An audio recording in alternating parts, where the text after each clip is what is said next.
अगर अभी इसी पल आपके सीने में बिना वजह जकड़न महसूस हो जाए, दिल तेज धड़कने लगे, सांसें उखड़ने लगें और दिमाग अचानक कहे कि कुछ बहुत गलत होने वाला है, तो सबसे पहले यह जान लीजिए कि आप कमजोर नहीं हैं, आप पागल नहीं हैं और आपके साथ कुछ भी असामान्य नहीं हो रहा है। यही बात रीवायर योर एंग्शियस ब्रेन बहुत शांति से, बहुत इंसानियत के साथ समझाती है। यह किताब हमें बताती है कि एंग्जाइटी कोई कैरेक्टर फ्लॉ नहीं है, यह आपके दिमाग की वायरिंग है और वायरिंग बदली जा सकती है। बचपन से हमें सिखाया गया कि डर को कंट्रोल करो, डर को हटाओ, डर को दबाओ, लेकिन जितना हम डर को हटाने की कोशिश करते हैं, डर उतना ही बढ़ता चला जाता है। क्यों? क्योंकि एंग्जाइटी लॉजिक से नहीं आती, एंग्जाइटी सर्वाइवल सिस्टम से आती है। आपके दिमाग के अंदर एक हिस्सा है जो तर्क करता है, समझाता है, प्लान्स बनाता है, और एक हिस्सा है जो सिर्फ एक सवाल पूछता है, खतरा है या नहीं। यही हिस्सा अमिगडाला कहलाता है। अमिगडाला बहुत पुराना है, बहुत तेज है और बहुत भावनात्मक है। यह भाषा नहीं समझता, यह फ्यूचर नहीं समझता, यह सिर्फ एक्सपीरियंस समझता है। कभी किसी जगह पर पैनिक हुआ, कभी किसी आवाज से डर लगा, कभी किसी स्थिति में शरीर फ्रीज हो गया और अमिगडाला ने उस पूरी मेमोरी को खतरे के रूप में स्टोर कर लिया।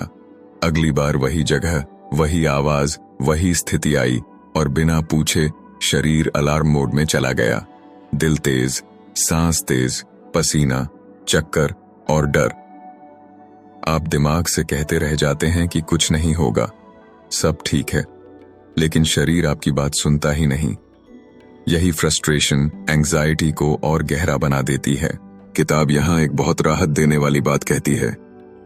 एंग्जाइटी आपकी दुश्मन नहीं है। एंग्जाइटी एक कंफ्यूज्ड प्रोटेक्टर है। जैसे कोई मां जो हर छोटी आवाज पर डर जाए, हर छोटी देर पर घबरा जाए, वैसे ही एमिगडाला जरूरत से ज्यादा प्रोटेक्टिव हो गया है। समस्या यह नहीं है कि वह आपको बचाना चाहता है, समस्या यह है कि वह हर चीज को खतरा समझने लगा है। और जब आप एंग्जाइटी से लड़ते हैं, उसे हटाने की कोशिश करते हैं, तो एमिगडाला को सिग्नल जाता है कि खतरा सच में बहुत बड़ा है, इसलिए वह और जोर से अलार्म बजाने लगता है। यहीं से हीलिंग का पहला कदम शुरू होता है। एंग्जाइटी से लड़ना बंद करना और उसे समझना शुरू करना। यह किताब सिखाती है कि आपको अपने दिमाग को नए अनुभव देने होंगे, क्योंकि एमिगडाला वर्ड से नहीं, एक्सपीरियंस से सीखता है। अगर आप हर बार डर आते ही उस जगह से भाग जाते हैं, उस स्थिति से बचते हैं, तो एमिगडाला सीखता है कि डर सही था।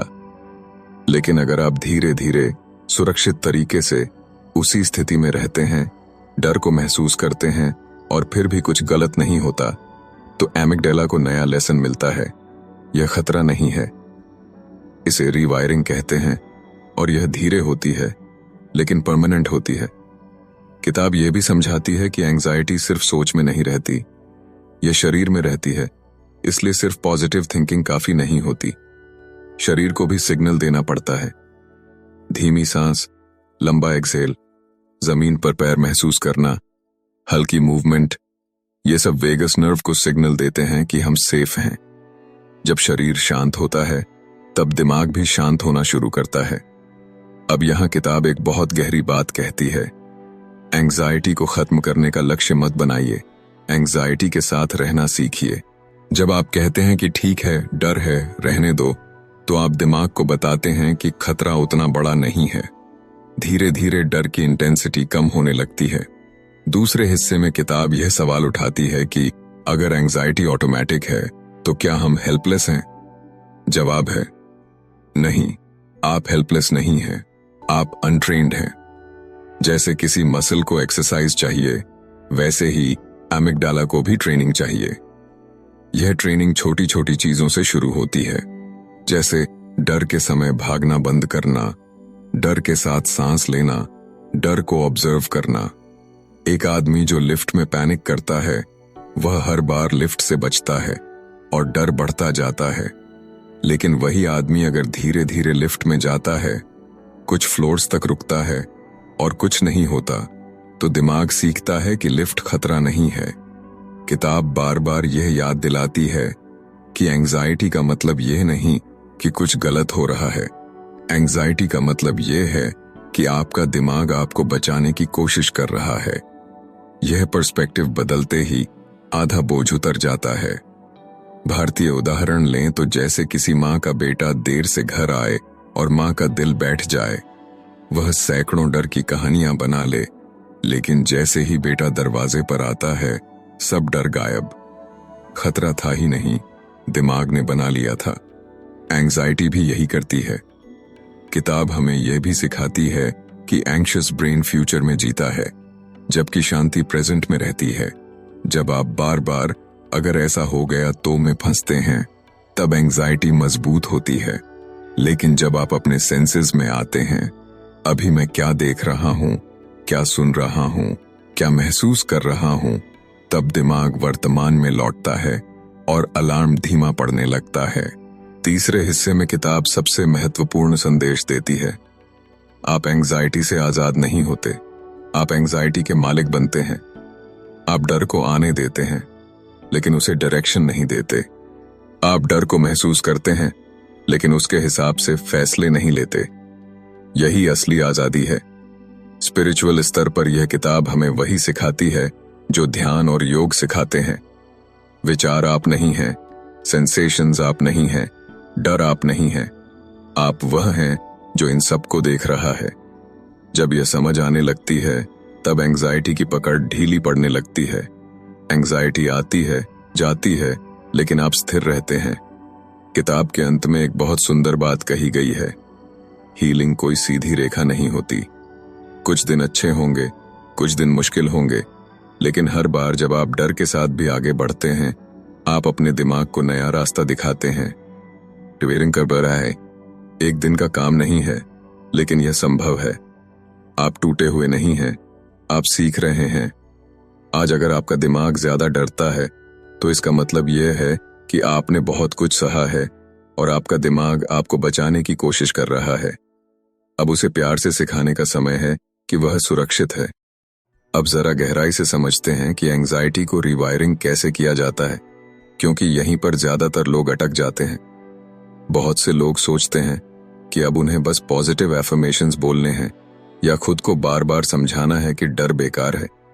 लेकिन यह किताब बहुत साफ कहती है कि एंग्शियस ब्रेन को समझाने से ज्यादा जरूरी है उसे नया अनुभव देना। अमिगडाला शब्दों से नहीं बदलता, वह अनुभव से बदलता है। अगर कोई बच्चा कुत्ते से डरता है और आप उसे 100 बार कहें कि कुत्ता काटेगा नहीं, तो भी वह नहीं मानेगा। लेकिन अगर वही बच्चा बार बार एक शांत, फ्रेंडली कुत्ते के पास रहे और कुछ न हो, तो उसका डर धीरे धीरे खुद कम हो जाता है। एंजाइटी भी बिल्कुल ऐसे ही कम होती है। इसी वजह से किताब अवॉइडेंस को एंजाइटी का सबसे बड़ा फ्यूल बताती है। जितना आप डर से बचते हैं, उतना ही दिमाग सीखता है कि डर सही था। अगर कोई इंसान पैनिक के डर से बाहर जाना बंद कर दे, तो कुछ समय बाद उसका डर सिर्फ बाहर तक सीमित नहीं रहता, वह पूरे जीवन में फैलने लगता है। पहले बाहर, फिर गाड़ी, फिर लोगों से मिलना, फिर फोन कॉल, और धीरे धीरे पूरी दुनिया अनसेफ लगने लगती है। किताब इसे एंजाइटी स्पाइरल कहती है।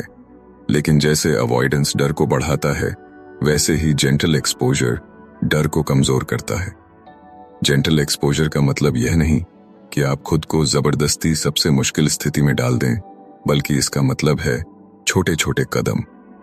अगर लिफ्ट से डर लगता है, तो पहले लिफ्ट के पास खड़े होना, फिर एक फ्लोर जाना, फिर 2 फ्लोर, और हर बार शरीर को यह अनुभव देना कि कुछ गलत नहीं हुआ। हर बार अमिगडाला को नया डेटा मिलता है और पुराने डर की वायरिंग धीरे धीरे ढीली पड़ने लगती है। किताब बार बार यह याद दिलाती है कि एंजाइटी के सिम्टम्स अनकंफर्टेबल हैं, डेंजरस नहीं। दिल तेज धड़कना डरावना लगता है, लेकिन यह आपको मार नहीं देगा। सांस का उखड़ना घबराहट पैदा करता है, लेकिन यह आपको सफोकेट नहीं करेगा। चक्कर आना डराता है, लेकिन आप बेहोश नहीं हो जाएंगे।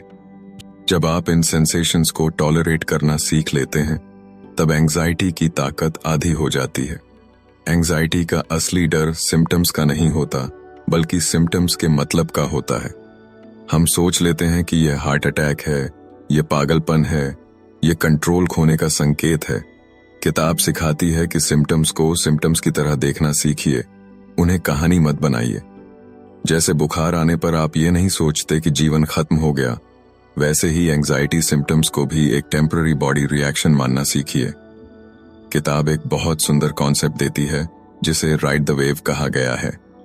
एंजाइटी एक लहर की तरह होती है। वह उठती है, पीक पर जाती है और फिर खुद गिरती है। अगर आप उससे लड़ते नहीं, भागते नहीं, तो वह अपने आप नीचे आ जाती है। लेकिन अगर आप पैनिक करते हैं, रेजिस्ट करते हैं, तो लहर और ऊंची हो जाती है। राइड द वेव का मतलब है डर को आने देना, उसे ऑब्जर्व करना और खुद को यह याद दिलाना कि यह लहर है, यह हमेशा नहीं रहेगी। धीरे धीरे आपका दिमाग सीखता है कि डर आया और चला गया, और अगली बार उसका अलार्म उतना तेज नहीं बजता। किताब यह भी बताती है कि एंग्शियस ब्रेन बहुत तेज है, इसलिए उसे स्लो सिग्नल्स चाहिए। स्लो ब्रीदिंग, खासकर लंबा एक्सहेल, नर्वस सिस्टम को तुरंत काम करता है। जब आप 4 सेकंड में सांस लेते हैं और 6 या 8 सेकंड में छोड़ते हैं, तो पैरासिम्पैथेटिक सिस्टम एक्टिवेट होता है और अमिगडाला को सिग्नल जाता है कि खतरा खत्म हो गया है। इसी तरह बॉडी मूवमेंट भी बहुत जरूरी है। एंजाइटी एनर्जी है, और अगर वह शरीर में फंसी रहे तो डर बना रहता है। हल्की वॉक, स्ट्रेचिंग या जमीन पर पैरों का दबाव महसूस करना शरीर को वर्तमान में लाता है। किताब ग्राउंडिंग टेक्निक्स को बहुत महत्व देती है, क्योंकि एंजाइटी भविष्य में रहती है और ग्राउंडिंग आपको अभी में वापस लाती है। अभी क्या दिख रहा है, अभी क्या सुनाई दे रहा है, अभी शरीर क्या महसूस कर रहा है, यह सब दिमाग को प्रेजेंट में एंकर करता है। किताब ये भी साफ करती है कि एंग्शियस लोग ज्यादा सेंसिटिव होते हैं, और सेंसिटिविटी कमजोरी नहीं है। सेंसिटिविटी का मतलब है कि आपका नर्वस सिस्टम तेज है, आप चीजों को जल्दी महसूस करते हैं। यही सेंसिटिविटी अगर सही दिशा में यूज हो जाए तो एम्पैथी, क्रिएटिविटी और इंट्यूशन बन सकती है। एंजाइटी वाले बहुत से लोग बहुत गहरे थिंकर होते हैं, बहुत केयरिंग होते हैं, बस उनका सिस्टम ओवरवर्क्ड हो जाता है। किताब हमें अपने एंग्शियस ब्रेन से लड़ने की बजाय उससे दोस्ती करना सिखाती है। जैसे किसी बच्चे को डांटने से वह और जिद्दी हो जाता है, वैसे ही एंजाइटी को दबाने से वह और बढ़ जाती है। लेकिन अगर आप उससे कहें कि ठीक है, मैं तुम्हें सुन रहा हूं, तुम सेफ हो, तो वह धीरे धीरे शांत होती है। एक बहुत गहरी बात यह किताब कहती है कि एंजाइटी कंट्रोल से नहीं जाती, एक्सेप्टेंस से जाती है। जब आप हर समय कंट्रोल करने की कोशिश करते हैं तो दिमाग खतरे का सिग्नल पड़ता है। लेकिन जब आप एक्सेप्ट करते हैं कि अभी डर है और यह भी ठीक है, तो दिमाग रिलैक्स करता है। एक्सेप्टेंस का मतलब हार मानना नहीं है। एक्सेप्टेंस का मतलब है रियलिटी को बिना लड़ाई के देखना। स्पिरिचुअल स्तर पर यह वही शिक्षा है जो ध्यान और योग देते हैं कि जो रेजिस्ट किया जाता है वह बढ़ता है, और जो स्वीकार किया जाता है वह बदल जाता है। किताब के इस हिस्से में एक और जरूरी बात आती है, एंजाइटी और आइडेंटिटी के बारे में। बहुत लोग खुद को एंग्शियस पर्सन मानने लगते हैं, जैसे एंजाइटी उनकी पहचान बन गई हो। लेकिन किताब कहती है कि एंजाइटी आप नहीं हैं। एंजाइटी एक प्रोसेस है जो आपके भीतर चल रही है। जब आप खुद को एंजाइटी से अलग देखना सीखते हैं, तब आपके भीतर स्पेस बनता है। उस स्पेस में हीलिंग होती है। आप कहते हैं, मेरे भीतर डर आ रहा है, न कि मैं डरपोक हूं। भाषा बदलते ही अनुभव बदलने लगता है। धीरे धीरे एंजाइटी की इंटेंसिटी कम होने लगती है, फ्रीक्वेंसी कम होने लगती है, और कॉन्फिडेंस बढ़ने लगता है। कॉन्फिडेंस का मतलब डर का न होना नहीं है। कॉन्फिडेंस का मतलब है डर के साथ भी आगे बढ़ पाना। यही इस किताब का असली मैसेज है। एंजाइटी आपको रोकने आई थी, लेकिन अगर आप उससे सही तरीके से सीख लें, तो वही एंजाइटी आपको ज्यादा जागरूक, ज्यादा मजबूत और ज्यादा कंपैशनेट इंसान बना सकती है। रीवायरिंग का मतलब पुराने रास्ते तोड़ना नहीं है। रीवायरिंग का मतलब नए रास्ते बनाना है। और हर बार जब आप डर के बावजूद एक छोटा सा कदम उठाते हैं, आप अपने दिमाग में एक नया रास्ता बना देते हैं। अब इस पूरी यात्रा का सबसे गहरा और सबसे जरूरी हिस्सा आता है, क्योंकि यहीं पर एंजाइटी सिर्फ एक प्रॉब्लम नहीं रहती, बल्कि एक टीचर बन जाती है। किताब के इस आखिरी हिस्से में यह बहुत साफ हो जाता है कि एंजाइटी से पूरी तरह छुटकारा पाने की कोशिश ही हमें फंसाए रखती है और एंजाइटी के साथ सही रिश्ता बना लेना ही असली आजादी है। ज्यादातर लोग यही चाहते हैं कि एक दिन ऐसा आए जब डर बिल्कुल खत्म हो जाए, दिल कभी न घबराए, दिमाग कभी अलार्म न बजाए। लेकिन किताब बहुत ईमानदारी से कहती है कि यह लक्ष्य ही गलत है, क्योंकि डर इंसान के सिस्टम का हिस्सा है और जब तक आप जिंदा हैं तब तक दिमाग आपको बचाने की कोशिश करता रहेगा। फर्क सिर्फ इतना है कि अब आप डर के गुलाम नहीं रहते, बल्कि डर को समझने वाले बन जाते हैं। जब एंजाइटी आती है और आप तुरंत यह पहचान लेते हैं कि यह मेरे एमिगडाला का अलार्म है, कोई असली खतरा नहीं, तो डर की आधी ताकत वहीं खत्म हो जाती है। किताब हमें यह सिखाती है कि अवेयरनेस एंजाइटी की सबसे बड़ी दवा है। जैसे ही आप डर को पहचानते हैं, नाम देते हैं, यह एंजाइटी है, वैसे ही आप उससे थोड़ी दूरी बना लेते हैं। अब डर आपके ऊपर नहीं बैठा होता, वह आपके सामने खड़ा होता है और यही डिस्टेंस हीलिंग की शुरुआत है। इस हिस्से में किताब एक बहुत गहरी बात कहती है कि एंग्शियस ब्रेन सर्टेनिटी चाहता है, लेकिन जिंदगी सर्टेनिटी नहीं देती। हम बार बार अश्योरेंस ढूंढते हैं, गूगल करते हैं, दूसरों से पूछते हैं, यह नॉर्मल है ना, कुछ होगा तो नहीं ना।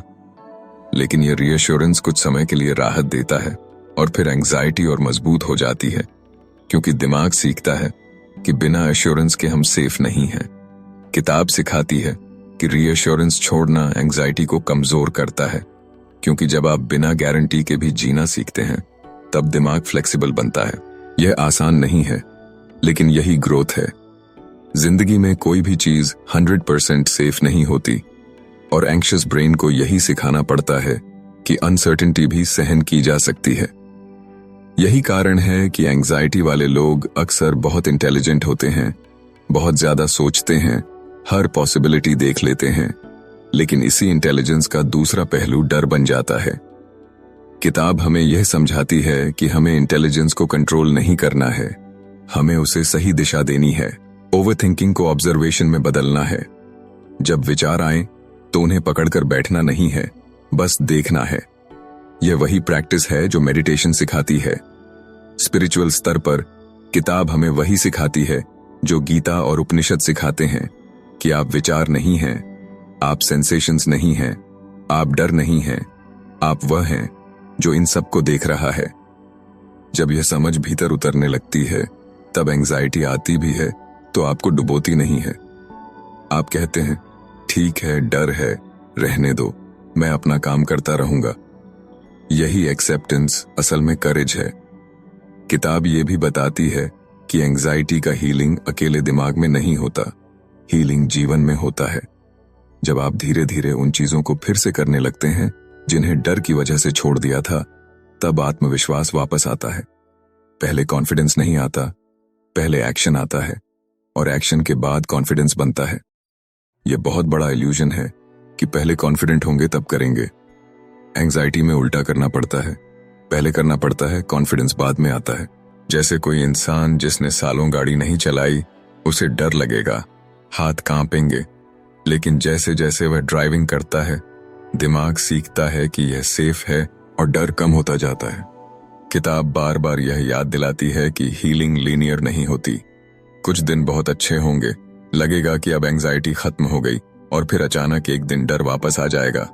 उस दिन खुद को दोष मत दीजिए, उस दिन यह मत सोचिए कि सब बेकार हो गया। हीलिंग का मतलब कभी गिरना नहीं है, हीलिंग का मतलब गिरकर भी उठना है।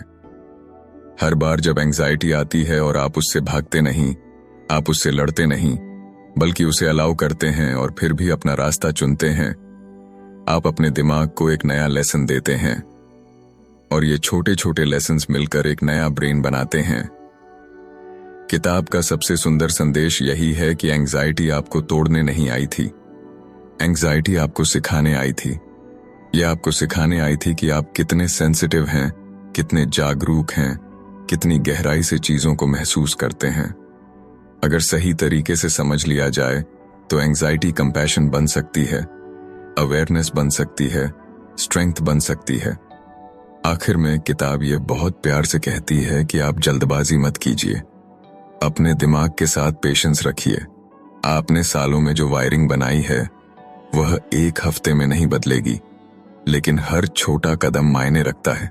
आज अगर आप डर के साथ भी 5 मिनट ज्यादा टिक पाए तो वह जीत है। आज अगर आप पैनिक आने के बावजूद भागे नहीं तो वह जीत है। आज अगर आपने खुद से यह कहा कि मैं सेफ हूं तो वह जीत है। धीरे धीरे वही दिमाग जो कभी हर समय अलार्म बजाता था, वही दिमाग शांति को पहचानना सीख जाता है। और यही रिवायरिंग है, यही असली हीलिंग है। अगर इस पूरी कहानी में आपको अपना दर्द, अपना डर या अपनी उम्मीद कहीं भी दिखी हो तो याद रखिए, आप अकेले नहीं हैं। लाखों लोग इसी रास्ते पर चल रहे हैं और हर एक का दिमाग बदल सकता है। आज आप यह फैसला कर सकते हैं कि आप डर के हिसाब से नहीं बल्कि समझ के हिसाब से जिएंगे।